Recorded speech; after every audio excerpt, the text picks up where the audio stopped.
Hello everyone, welcome to IAS point. आज हम लोग बात करेंगे, हमारा जो अगला चैप्टर है उसमें क्या बात की गई है, लोकतांत्रिक सरकार के मुख्य तत्व। ठीक है, तो इसके बारे में हम लोग बहुत ही अच्छे से डिटेल से समझेंगे। हमने अगले 3 अध्याय पढ़े, सो आशा करते हैं कि आप सभी को वो सभी बहुत ही अच्छे से समझ में आए होंगे। ठीक है, तो आज हम बात करें लोकतांत्रिक सरकार। हमने देखा था कि जो सरकार के अंग है, मतलब कि सरकार के प्रकार में 2 प्रकार की सरकारें होती हैं। एक लोकतांत्रिक सरकार होती है और एक राजतांत्रिक सरकार होती है। ठीक है, तो लोकतांत्रिक सरकार में जनता का जनता के लिए जनता के द्वारा ही शासन होता है, लेकिन राजतंत्र के सरकार में राजा या रानी शासन करता है। ठीक है, लोकतांत्रिक सरकार में हमने देखा था कि यदि कोई सरकार निर्णय लेती है तो हालांकि हमारे मतलब जनता के प्रतिनिधि के रूप में सरकार काम करती है। ठीक है, लेकिन यदि वो कोई निर्णय लेती है तो उसे अपनी सफाई में कुछ बताना पड़ता है कि उसने किस आधार पे ये निर्णय लिया है, क्यों लिया है। ठीक है, इसके क्या फायदे क्या नुकसान है। लेकिन यदि राजतंत्रीय सरकार की हम बात करें तो उनको ये सब कुछ नहीं बताना पड़ता है कि वो क्यों लिए हैं और क्यों क्यों नहीं लिए। ठीक है, इसका क्या कारण है, इसके क्या फायदे हो सकते हैं। बस उन्होंने जो नियम लागू कर दिया वही नियम मान्य होंगे, उसमें कोई ऑब्जेक्शन नहीं उठा सकता है।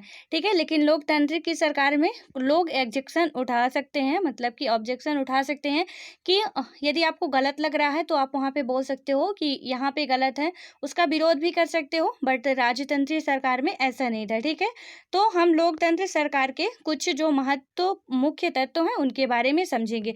यहाँ पे देख लेते हैं कि हम इस पाठ में पढ़ेंगे क्या क्या। ठीक है, तो इस पाठ में हम लोकतांत्रिक सरकार के कामों को प्रभावित करने वाली कुछ मुख्य बातों के बारे में पढ़ेंगे। ठीक है, इसमें लोगों की भागीदारी, लोगों की कैसे भागीदारी होती है, समस्याओं का समाधान कैसे किया जाता है, समानता एवं न्याय के विचार शामिल हैं और ये सभी लोकतांत्रिक व्यवस्था को सफल बनाते हैं। अगर लोकतांत्रिक व्यवस्था ना हो तो क्या होता होगा।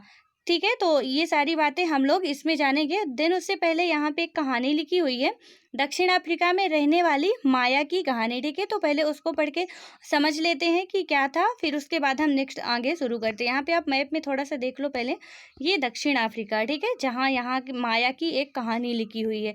यहाँ पे यदि हम पढ़ें तो दक्षिण अफ्रीका एक ऐसा देश है जहाँ कई प्रजातियों के लोग रहते हैं। ठीक है, दक्षिण अफ्रीका ही नहीं, हर एक देश में कई प्रजातियों के लोग रहते हैं। तो यहाँ पे दक्षिण अफ्रीका को मेन फोकस किया गया है कि दक्षिण अफ्रीका एक ऐसा देश है जहाँ पे कई प्रजातियों के लोग रहते हैं। जैसे कि हो गया श्वेत, श्वेत मतलब कि गोरे, अश्वेत यानी कि काले, और जिनकी त्वचा का रंग सांवला हो जैसे कि भारतीय लोग हैं। ठीक है, ना ज़्यादा गोरे और ना ही ज़्यादा काले, मतलब मीडियम में हो, गेहूँ कलर के, उन्हें सांवला बोलते हैं। ठीक है, तो ये गोरे और काले में बहुत ज़्यादा भेदभाव दक्षिण अफ्रीका में होता था। तो यहाँ पे अभी हाल फिलहाल की घटना है, आप में से जो भी न्यूज़पेपर या टीवी में देखा होगा तो अमेरिका में रंगभेद के कारण एक व्यक्ति को मार दिया गया है। ठीक है, उसको जान से मार दिया गया है। जब तक वह ख़त्म नहीं हो गया है तब तक उसके मतलब गर्दन में दोनों पैर टिका के रखा गया था। कोई एक अधिकारी था, पुलिस अधिकारी, वो उसके गर्दन के दोनों तरफ अपने पैर रखा था। ठीक है, वो जब ख़त्म हो गया तभी वहाँ से पैर हटाया, वो रंगभेद का ही कारण था। बहुत ज़्यादा टीवी में ये चर्चित भी है, तो यदि आप में से जिसको भी ना पता हो तो आप सर्च करके देख सकते हो। ठीक है, तो यहाँ पे बात करें तो ये घटना जो है, सबसे पहले तो ये जान लो कि एक देश की नहीं है, हर एक देश में यही कंडीशन है कि मतलब रंग भेद, जाति भेद बहुत ज़्यादा है। ठीक है, तो यहाँ पे बात की गई है कि जोहान्सबर्ग में रहने वाली 11 वर्ष की, दक्षिण अफ्रीका का एक शहर है जोहान्सबर्ग, तो वहाँ रहने वाली 11 वर्ष की दक्षिण अफ्रीकी लड़की माया नायडू एक दिन पुराने बक्सों की सफाई करने में अपनी माँ की मदद कर रही थी और उसे एक रजिस्टर यानी कि स्क्रैप बुक, ठीक है, रजिस्टर को क्या बोलते हैं, स्क्रैप बुक मिला, जो अखबार की कतरनों या तस्वीरों से भरा हुआ था। उसमें एक 15 साल के स्कूल जाने वाले लड़के की बहुत सारी तस्वीरें थी। ठीक है, जब वो बक्सा खोलती है अपने घर में तो उसमें बहुत सारे पुराने पेपर कॉपी रखे थे, जिसमें अखबारों के छोटे छोटे काट के टुकड़े रखे थे। जैसे कि आप लोग ही पढ़ते हो तो जो भी इंपॉर्टेंट लगे, तो कोई नोट्स नहीं बनाना चाहता तो पेपर की कटिंग को रख लेता अपने पास। ठीक है, या स्टेपलर कर लिए आप अपनी बुक में, नोट्स में, तो वैसे ही उसके बक्से में रखे हुए थे पेपर्स की कटिंग जो थी। तो उसमें एक 15 साल के स्कूल जाने वाले लड़के की बहुत सारी तस्वीरें थी, ठीक है। तो माया ने जब उस लड़के के बारे में अपनी माँ से पूछा, जब वो देखी उस तस्वीर को, तो वो गई अपनी माँ से पूछे, तो उसे पता चलता है कि उसका नाम क्या था, हेक्टर पीटरसन था। उसको पुलिस ने गोली मार दी थी, ठीक है, उसको पुलिस ने गोली मार दी थी। माया को बहुत बड़ा झटका लगा और उसने अपनी माँ से पूछा कि ऐसा क्यों हुआ आखिर। तो अब हम भी देखते हैं कि आखिर ऐसा क्यों हुआ कि पुलिस ने उसको गोली मार दी थी। ये यहाँ पे माया और उसकी माँ का डायग्राम दिखाया गया है, यहाँ पे ये बक्सा है, ठीक है। देन उसके बाद यहाँ पे बात करें तो माया की माँ ने समझाया कि दक्षिण अफ्रीका में पहले रंग भेद कानून में शासित था, और रंग भेद का मतलब है कि त्वचा चमड़ी के रंग के आधार पर भेदभाव करना है, ठीक है। कि वो काला है तो उसको यहाँ नहीं जाने दिया जाएगा, वहाँ नहीं जाने दिया जाएगा, या कोई गोरा है तो वो ज़्यादा अच्छा माना जाएगा। तो यही रंग भेद का मतलब होता है, ठीक है। मतलब कि चमड़ी के कलर के आधार पर लोगों के अच्छे या बुरे को डिसीजन करते थे कि कौन अच्छा कौन बुरा है, ठीक है।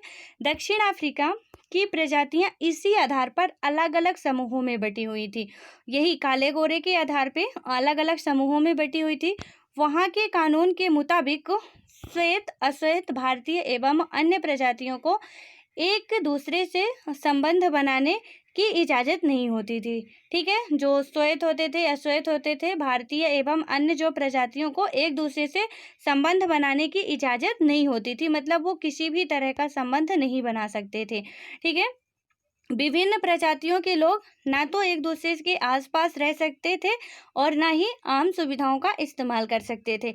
माया को अपने कानों पर विश्वास नहीं हो रहा था, ठीक है। जब वो ये सारी बातें सुन रही थी तो उसको अपने कानों पे विश्वास नहीं हो रहा था।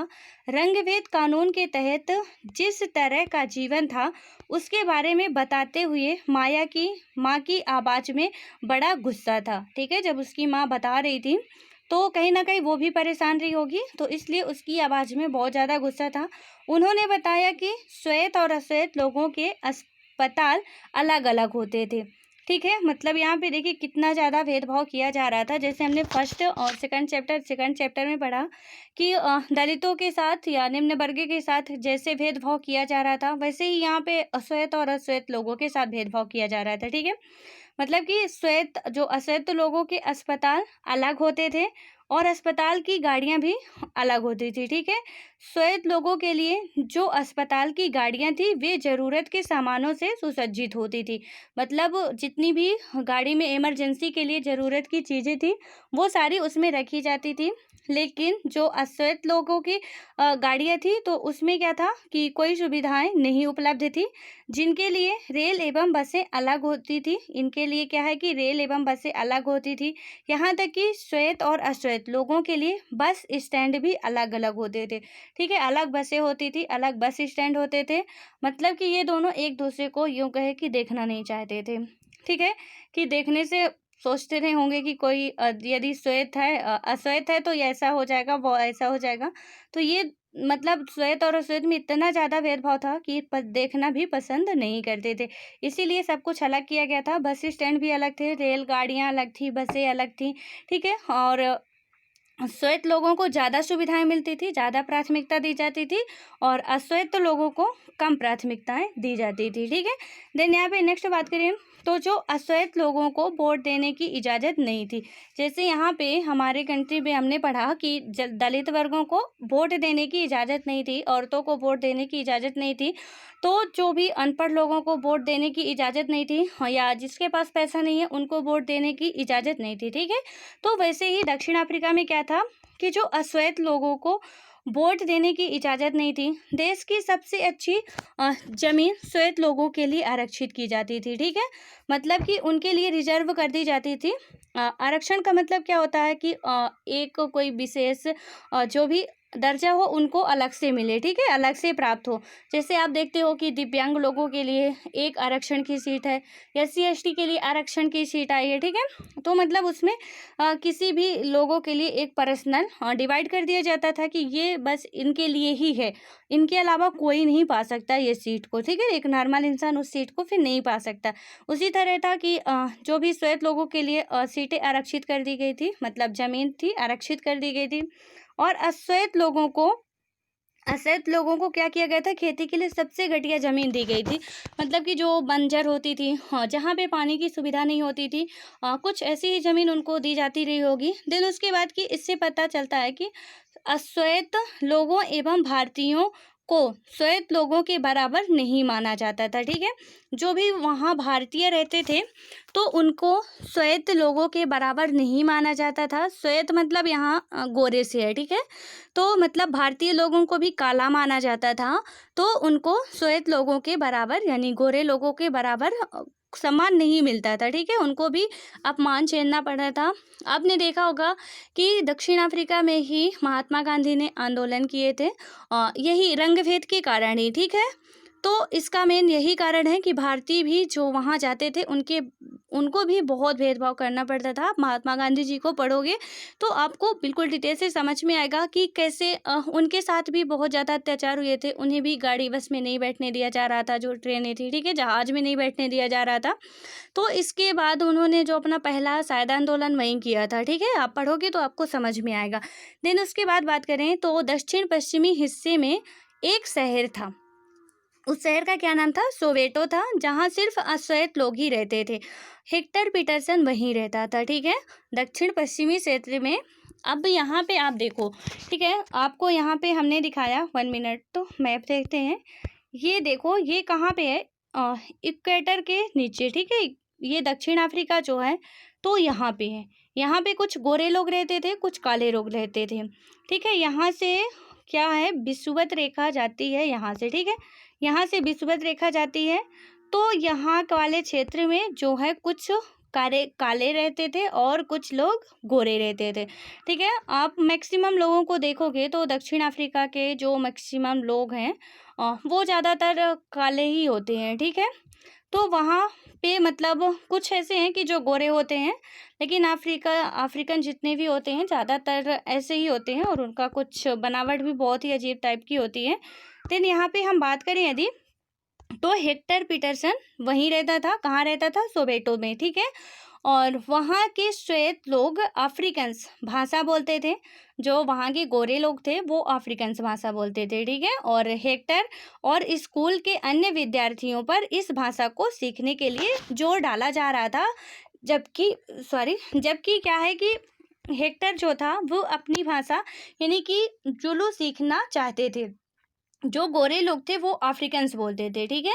तो उनके ऊपर ये ज़बरदस्ती थोपा जा रहा था कि वो भी अफ्रीकन्स बोले, जबकि वो क्या बोलना चाहते थे, अपनी कौन सी लैंग्वेज सीखना चाहते थे, जुलू लैंग्वेज थी उनकी, तो वो उसको सीखना चाहते थे, ठीक है। अब कोई हम पे वो करे, मतलब फोर्स करे हमको कि नहीं तुम हिंदी नहीं सीखोगे, तुम अंग्रेजी सीखोगे, ठीक है। अब हमको कोई बोले कि तुम हिंदी से एग्ज़ाम नहीं दोगे, इंग्लिश से ही देना पड़ेगा। सो ये तो हमारे फंडामेंटल राइट का हनन हुआ ना। तो पहले कोई राइट्स तो बने नहीं थे अफ्रीका में, तो इसीलिए ये सारे अत्याचार हो रहे थे, ठीक है। हेक्टर अपने सहपाठियों के साथ मिलकर अफ्रीकन्स सीखने का विरोध कर रहा था। उसने क्या किया, आवाज़ उठाई इसके खिलाफ कि मैं नहीं सीखूंगा अफ्रीकन्स। तो क्या हुआ कि दक्षिण अफ्रीका की पुलिस ने विरोध करने वाले इन लोगों को बड़ी बेरहमी से पीटा और भीड़ पर गोलियां बरसाई। उनमें से एक गोली हेक्टर को लगी और वह मारा गया, ठीक है। यह 16 जून 1976 की घटना है। ये जो हमने पढ़ा वो 16 जून 1976 की घटना है। अब उस लड़के की क्या गलती थी? आपको क्या लगता है उस लड़के की क्या गलती थी? बस इतनी ही गलती थी कि वो अपने अधिकार को मांग रहा था, ठीक है। मतलब उसको अफ्रीकन्स नहीं सीखने का शौक था, वो जुलू सीखना चाहता था, जिस अपनी वो मदर टंग जो थी उसकी वो वही सीखना चाहता था। लेकिन यही रंगभेद के कारण वहाँ की जो पुलिस थी बड़ी बेरहमी से पीट कर मार डाला, ठीक है। अभी हाल फिलहाल की घटना आप अमेरिका की देखोगे तो आपको सारी बातें समझ में आएगी कि कैसे एक पुलिस अधिकारी ही था, उसने कैसे उस बंदे को मार डाला, ठीक है। जब तक वो ख़त्म नहीं हुआ तब तक उसके गर्दन से वो बंदा पैर नहीं हटाता है, ठीक है। तो यही रंगभेद का सबसे बड़ा कारण है। देन उसके बाद हम बात करें तो आई होप कि ये कहानी आपको समझ में आ गई होगी। अब हम चैप्टर में आते हैं। तो अफ्रीकी राष्ट्रीय कांग्रेस, ठीक है, और उनके जाने माने नेता नेल्सन मंडेला ने रंगभेद के खिलाफ बहुत लंबे समय तक क्या किया था, संघर्ष किया। अंततः 1994 में उन्हें सफलता मिली और दक्षिण अफ्रीका एक लोकतांत्रिक देश बना, ठीक है। दक्षिण अफ्रीका भी प्रेजेंट टाइम में क्या है, एक लोकतांत्रिक देश है। उनको जो ये सफल रंग भेद के खिलाफ किसने आंदोलन किया था, तो इनका नाम याद रखना आप, नेल्सन मंडेला ने। ठीक है। देन उसके बाद है कि कब इनको सफलता मिली थी, तो 1994 को। और दक्षिण अफ्रीका एक कैसा देश है, तो एक लोकतांत्रिक देश है। तब से सभी प्रजातियों के लोगों को बराबर माना जाने लगा। ठीक है। इनके आंदोलन के बाद अब सभी प्रजातियों को बराबर माने जाने लगा है। ठीक है।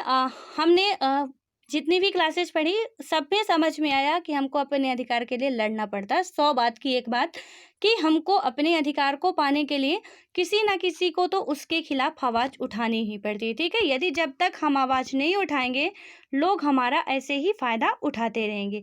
ठीक है। तो अब यहाँ पे हम ये समझने की कोशिश करते हैं कि सरकार के लोकतांत्रिक होने का हमारे लिए क्या मतलब होता है। ठीक है। सरकार आखिर लोकतांत्रिक हो तो क्या मतलब होता है, राजतांत्रिक हो तो क्या मतलब होता है, हमारे लिए मेन हमारा प्रॉफिट क्या होता है। ठीक है। तो उसमें बात करें यदि हम, तो इसमें देखते हैं भागीदारी। पहला तो है भागीदारी। हमारे यहाँ नियमित रूप से चुनाव क्या होते हैं। अब वो ये तो बिल्कुल है कि हर एक 5 साल में चुनाव होते हैं।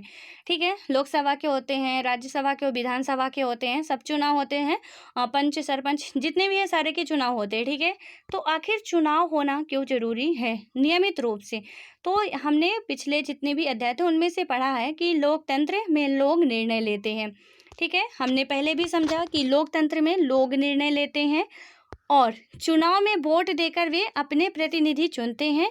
ये प्रतिनिधि लोगों की तरफ से निर्णय लेते हैं। ये मानकर चला जाता है कि प्रतिनिधि निर्णय लेते वक्त लोगों की ज़रूरतों और मांगों को ध्यान में रखेंगे। ठीक है। हम जब चुनाव होता है तो हम वोट देते हैं। हम किसे वोट देते हैं, हम कहते हैं जब वोट देने का टाइम आता है तो बिल्कुल ज़रूर बात होती होगी, हर एक के घर में बात होती है, क्योंकि सबका फंडामेंटल राइट है कि वो वोट दे। ठीक है। सबका अधिकार है कि वो वोट देगा ही, जो भी भारत का नागरिक है।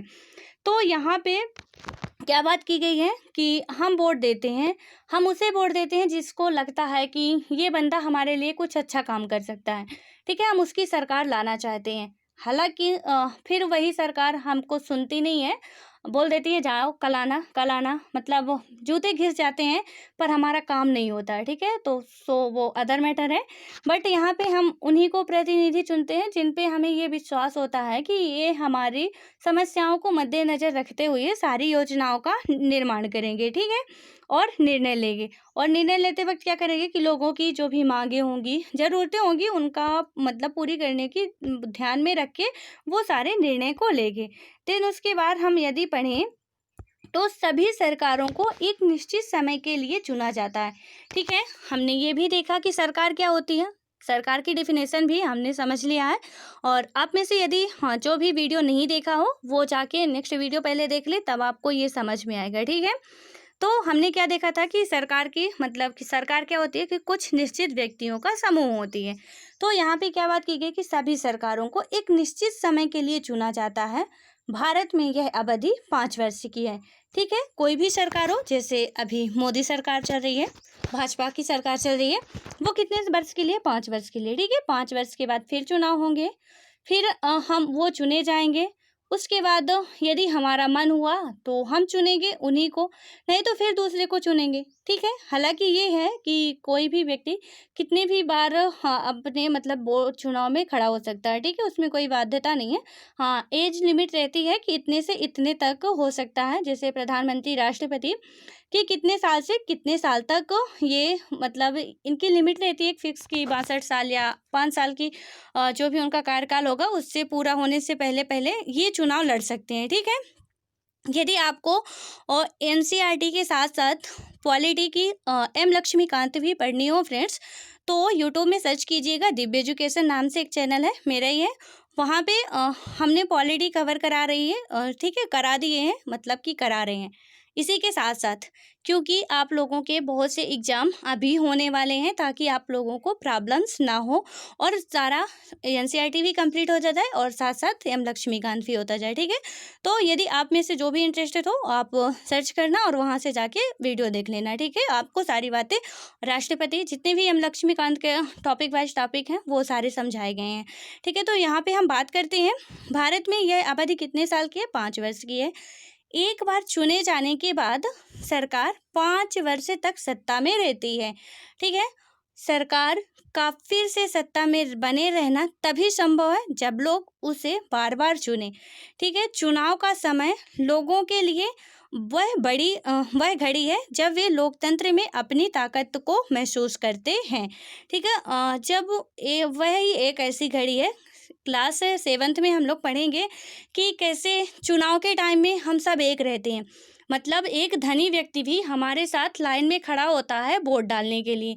ठीक है, एक प्रधानमंत्री भी, मुख्यमंत्री भी हमारे पीछे लाइन में खड़े होते हैं वोट डालने के लिए। उस टाइम पे हमको लगता है कि हम सब तो एक हैं, लेकिन जैसे ही वो वोट पाते हैं और वोट जीत जाते हैं, चुनाव जीत जाते हैं तो फिर हाँ, वो कहाँ हो जाते हैं और हम कहाँ हो जाते हैं। ठीक है, उनको भूल जाता है कि हम कौन थे और वो बस अपने आप को रईस समझने लगते हैं। बाकी फिर उनको कुछ याद नहीं रहता। 7th क्लास में हम लोग अच्छे से समझेंगे।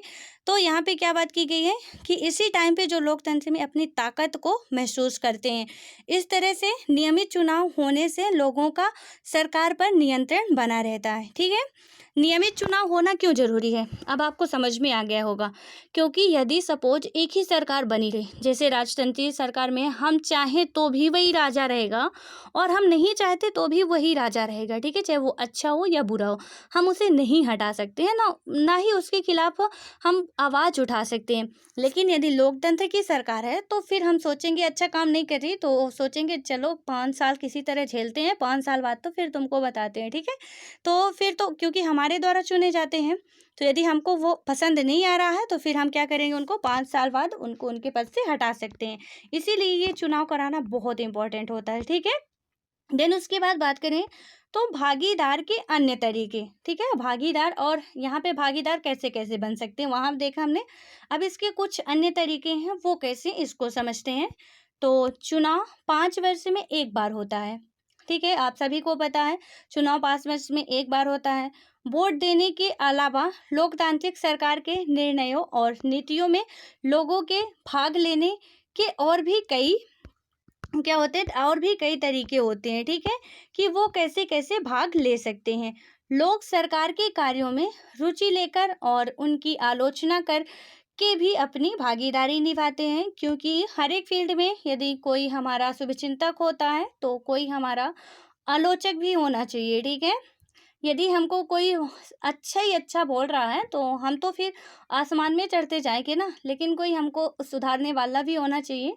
मतलब एक विपक्षी पार्टी होनी चाहिए, कुछ आलोचक होने चाहिए। ठीक है, तो क्या है बात की गई यहाँ पे कि लोग सरकार के कार्यों में रुचि ले सकते हैं और उनकी आलोचना करके भी अपनी भागीदारी निभाते हैं। ठीक है, कि उनकी आलोचना करने पे भी वो सरकार की ही भागीदारी निभा रहे हैं। ठीक है, मतलब लोकतंत्र में ही वो किसी भी तरह से आप पार्टिसिपेट कर सकते हो, यहाँ पे ये बताई गई। चाहे आप आलोचक बन के करो, चाहे शुभचिंतक बन के करो, चाहे जैसे भी करो, और आपको बिल्कुल अधिकार है कि आप उसमें पार्टिसिपेट कर सकते हो। देन उसके बाद है कि अगस्त 2005 में जब एक खास सरकार ने बिजली का किराया बढ़ा दिया था तो लोगों ने अपना विरोध बहुत ही तीखे रूप में व्यक्त किया था। ठीक है, लोकतंत्र सरकार होने का यही सबसे बड़ा प्रॉफिट था। हमने क्वेश्चन देखा था ना कि आखिर लोकतंत्र सरकार हमारे लिए क्या फ़ायदेमंद है। तो क्या है कि जब 2005 में क्या हुआ कि एक खास सरकार ने बिजली का किराया बढ़ा दिया था, तो लोगों ने अपना विरोध बहुत ही तीखे रूप में व्यक्त किया। लोगों ने जुलूस निकाले और हस्ताक्षर अभियान चलाए। हस्ताक्षर अभियान का मतलब कि सबसे दस्तखत करवा रहे थे कि हाँ, हम भी इस आंदोलन में शामिल हैं, हम भी इस आंदोलन में शामिल हैं। उसके बाद सरकार ने अपने निर्णय के बचाव में तर्क दिए, लोगों को समझाने की कोशिश की, लेकिन अंततः उसे लोगों की मांग माननी पड़ी। ठीक है, जब भी आप अनशन पे बैठ जाते हो तो सरकार को आपकी बात माननी पड़ती है। सरकार बहुत अपने बचाव के लिए सब कुछ तर्क दिए, बचाव के लिए बहुत सारे उपाय किए, लेकिन जब लोग जिद पे अड़े रह गए तो फिर सरकार को अंत में लोगों की बात माननी पड़ी। ठीक है, मजबूरन। और क्या हुआ कि बिजली के बढ़ाए गए दामों को घटाना पड़ा। जो भी बिजली के दाम बढ़ा दिए गए थे, क्योंकि हर एक इंसान बिजली का दाम तो इतना ज़्यादा नहीं दे सकता था, क्योंकि गरीब ज़्यादा है अमेरिका में। ठीक है, तो उनको बिजली का दाम घटाना पड़ा। सरकार को अपना निर्णय बदलना पड़ा, क्योंकि वह आम जनता के प्रति जिम्मेदार है। यही लोकतंत्र का सबसे बड़ा प्रॉफिट है। ठीक है, क्यों वो लोग मतलब कि जनता के लिए जिम्मेदार है, जनता जैसे चाहेगी वो वैसे करेगी, क्योंकि वो जनता के प्रतिनिधि के रूप में वहाँ ऊपर बैठ के काम कर रहा है, ठीक है। इसलिए उसको जनता के हित में काम करना चाहिए, और यदि नहीं करती तो जनता उससे अपने हित में काम करवाएगी, ठीक है। यहाँ हमने पढ़ा था कि सरकार ये है कि कानून बनाए और उसको लोगों को बाध्य करे मानने के लिए, लेकिन जहाँ पे हमें गलत दिखता है हम वहाँ पे बिल्कुल आवाज़ उठा सकते हैं, और हमें पूरा अधिकार है आवाज़ उठाने का, ठीक है। फिर क्या है, तो यहाँ पे वही बात बताई गई है कि वह आम जनता के प्रति जिम्मेदार होती है। अब यहाँ पे समझ में आ रहा होगा कि लोकतंत्र होना क्यों जरूरी है, ठीक है। देन उसके बाद बात करें तो ऐसे कई तरीके हैं जिनके द्वारा लोग अपनी राय व्यक्त कर सकते हैं और सरकार को यह समझा दे सकते हैं कि उसे क्या कार्यवाही करनी चाहिए। इन तरीकों में धरने, जुलूस, हड़ताल, हस्ताक्षर अभियान आदि शामिल हैं। इसके जरिए जो बातें गलत हैं और न्याय संगत नहीं है उन्हें सामने लाया जाता है, ठीक है। हमारे आर्टिकल 19 में कहा गया है कि हम कहीं भी जुलूस कर सकते हैं, कहीं भी आ जा सकते हैं, अपने खिलाफ कुछ हो रहे अत्याचार को बोल सकते हैं, ठीक है। तो यहाँ पे वही बात की गई है कि धरने कर सकते हैं, जुलूस निकाल सकते हैं, हड़ताल कर सकते हैं, जैसे भूख हड़ताल हो गया या कुछ भी आप हड़ताल कर सकते हो। हड़ताल करने के भी कई सारे तरीके होते हैं। हस्ताक्षर अभियान निकाल सकते हैं आदि इसमें शामिल है, ठीक है। और न्याय संगत नहीं है उन्हें सामने लाया जाता है, जो भी उनके द्वारा गलत बातें होती हैं और मतलब लोगों को लगे कि ये हमारे लिए फ़ायदेमंद नहीं है, सही नहीं हो रहा, वो बिल्कुल आवाज़ उठा सकते हैं, ठीक है। देन नेक्स्ट बात करें तो अखबार, पत्रिकाएं एवं टेलीविज़न भी जनता से जुड़े मुद्दों और सरकारों की जिम्मेदारियों पर चर्चा करने में महत्वपूर्ण भूमिका निभाते हैं, बिल्कुल निभाते हैं। और थोड़ा अखबार और पत्रिकाएं वाले थोड़ा और मिर्च मसाला निकाल के न्यूज़ निकाल देते हैं, ठीक है। तो यहाँ पे वही बात की गई है। देन उसके बाद हम बात करें तो जहाँ यह सच है कि लोकतंत्र लोगों की भागीदार का मौका देती है, वहीं यह भी सच है कि सभी वर्ग के लोगों को यह मौका नहीं मिल पाता कि लोगों के लिए भागीदार एक अन्य तरीका यह भी है, ठीक है, कि वे आंदोलन करें और सरकार और उनके काम करने के तरीके को चुनौती दें। कहीं कहीं ये नहीं मिल पाता, ठीक है। दलितों, आदिवासियों, अल्पसंख्यकों, महिलाओं एवं अन्य लोगों को की भागीदारी अक्सर इन आंदोलनों के जरिए ही हो पाती थी, ठीक है। वो जब तक सहती रही तो ठीक था, लेकिन जब उन्होंने सहना बंद कर दिया और इसके खिलाफ जब आवाज़ उठाई तभी उनको ये सारे अधिकार मिले थे। कुछ लोगों को तो आसानी से मिल गए थे, लेकिन कुछ लोगों जैसे दलितों, आदिवासियों, अल्पसंख्यकों, महिलाओं, इनको बहुत मेहनत करनी पड़ी थी। यहाँ पे आप देख रहे हो ये कैसे जुलूस निकाल रही हैं, ठीक है। तो यहाँ आंदोलन भी गई हैं। अगर देश के लोग सजग हैं और देश के बारे में रुचि लेते हैं कि देश कैसे चलाया जाता है, तो इस देश की सरकार का लोकतांत्रिक स्वरूप और भी मजबूत होता है, ठीक है।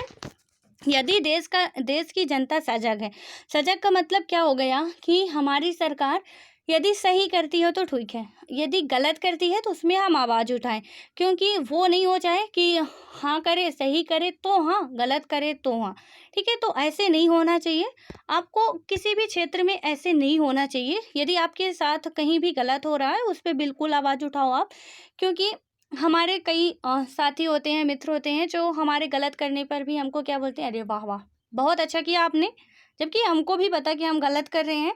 सो ऐसा नहीं करना चाहिए, हमें बिल्कुल आवाज़ उठाना चाहिए कि नहीं ये गलत है, ठीक है। तभी एक अच्छा रिश्ता या अच्छी सरकार या अच्छा लोकतांत्रिक स्वरूप मजबूत होता है, कि क्योंकि कोई कमियां बताने वाला आपको हो तब, ठीक है। यदि आपको कोई कमियां ही नहीं बता रहा तो आप उसको सुधारोगे क्या? आपको तो लगेगा आप बिल्कुल राइट हो, क्योंकि हमारी एक बहुत बड़ी कमजोरी होती है, हम अपनी कमियों को जल्दी मानते नहीं हैं, ठीक है। देन उसके बाद बात करें तो अगली बार अगर हमें शहर, कस्बे या गांव की गली से कोई जुलूस गुजरते हुए दिखे तो हम एक क्षण रुककर पता करेंगे कि जुलूस किस लिए निकाला गया, ठीक है। इसमें बात की गई कि यदि आप लोगों को कहीं भी ये जुलूस वगैरह दिखते हैं तो आप वहाँ पे पूछो कि ये जुलूस किस लिए निकाला गया है, इसका मेन कारण क्या है, किस मुद्दे पे निकाला गया है और किस लिए निकाला, उसमें भाग लेने वाले लोग कौन कौन है और वे किस मुद्दे में प्रदर्शन कर रहे हैं, ठीक है। ये सारी बातें हमको भी जाननी बहुत ज़रूरी होती हैं। इससे हमें ये समझने में मदद मिलती है कि हमारी सरकार कैसे काम कर रही है। यदि अच्छा काम करती तो कोई जुलूस निकालने की बात ही नहीं थी, और यदि बुरा काम कर रही है तो एब्सोल्युटली लोग जुलूस निकालेंगे और हमें भी और आपको भी यदि कहीं गलत दिखे तो करना चाहिए, ऐसे कदम उठाना चाहिए, ठीक है। सो फ्रेंड्स, आई थिंक इतनी सारी जितनी भी बातें हमने बताई तो समझ में आ गई होंगी। देन अब हम नेक्स्ट वीडियो में पढ़ेंगे विवादों का समाधान, ठीक है, इसी चैप्टर का है। सो अब मिलते हैं नेक्स्ट वीडियो में, तब तक के लिए बाय बाय। पढ़ते रहो आप और खुश रहो।